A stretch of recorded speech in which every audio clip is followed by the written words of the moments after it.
Shake hand ఇస్తున్నారు అంటే దాని అర్థం ఇతరుల చేతి క్రిములు మీరు తీసుకుంటున్నారని.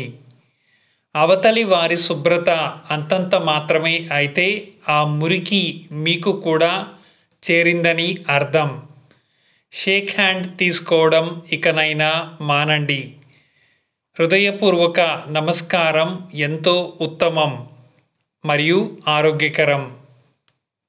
రెండవ నిజం, హోటల్లో ప్లేట్పై కవర్ వేస్తున్నారంటే దాని అర్థం మీకు క్యాన్సర్ రావాలని ఆ హోటల్ వారు కోరుకుంటున్నారు. ఆ ప్లేట్లు కడగడానికి నీటి అవసరం ఉండకూడదు అన్న ఉద్దేశంతోనే ప్లేట్పై కవర్ వేస్తారు. అది ప్లాస్టిక్ విషంతో సమానం. దయచేసి హోటల్ తిండి ఎప్పుడూ తినకండి. వాళ్ళు వాడే నూనె గత నెల రోజుల ముందుడిది అయ్యుంటుంది. హోటల్ వారికి కావాల్సింది డబ్బులు మాత్రమే, మీ ఆరోగ్యం ఎంత మాత్రం కాదు.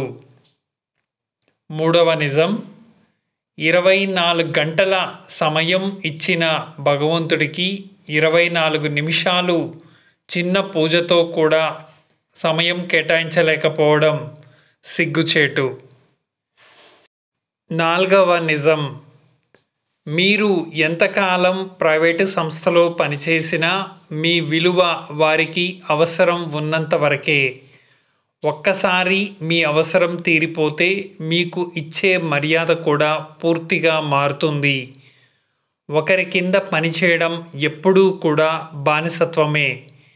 నీ సొంత వ్యాపారం చిన్నదైనా అందులో నువ్వు రాజు లేదా రాణివి.